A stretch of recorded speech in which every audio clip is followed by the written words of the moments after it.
Hello, ladies and gentlemen. We're going to be doing chapter 5, number 62.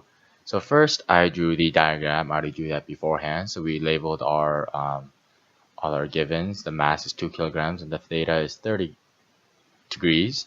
We're going to be finding the acceleration as it slides down. Now we have to think of it in terms of it sliding down the inclined plane. So first what I'm doing is I'm drawing the m. We have the normal force, and since the gravity is straight down, mg, you need to draw a sideways to find the mg sine theta, which is going to be the force that is driving the mass to fall down. And obviously the end force is going to be mg cosine theta, but that doesn't matter because we have no frictional force in this case. So the summation of forces is mg sine theta equals ma. So now since we're trying to find the a, we isolate the a, and the masses cancel out, and we have 4.9 meters per second squared. So now since we're trying to find the velocity at which this travels, all we need to do is find the kinematic equation. So we need to find the distance at which this mass travels. So let's call that a variable d. So sine theta, so sine 30 equals d over h.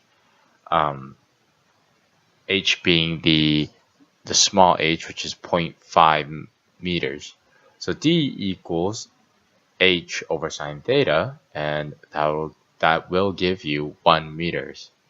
So now with that 1 meter, what we're going to use is the kinematic equation. Vf squared equals v initial squared plus 2a delta x being 1 meter. So velocity final equals root of 2a, which is the 4.9 meters per second squared, times delta x, which is 1 meter. That'll give you 3.13 meters per second squared. So with the velocity final, we're trying to find the r, which is a distance that this projectile motion moves at. So we're going to draw a triangle to visualize like the initial kind of motion of how this mass is going to follow. Of course, it's going to curve, but we're going to try to see the very beginning.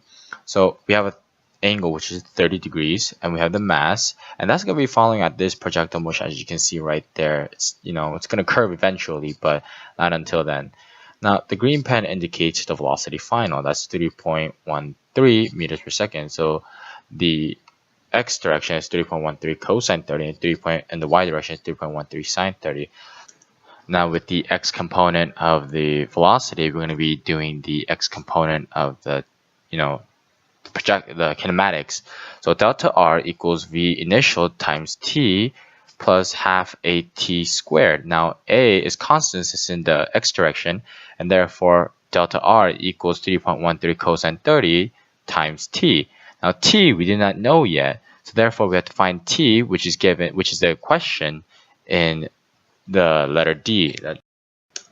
So now for a moment, let's stop working on C and go to D. So the D, we're going to be finding the time that it travels from the top to the bottom of the table. So delta y equals velocity initial t plus half a t squared. Now velocity initial is 3.13 sine 30.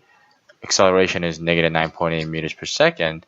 And delta y is going to equal negative 2 because it's falling down. That's considered down negative. So once we wrote down all the equations, then we just plug it into our calculator, find t, and t is going to equal 0.5 seconds.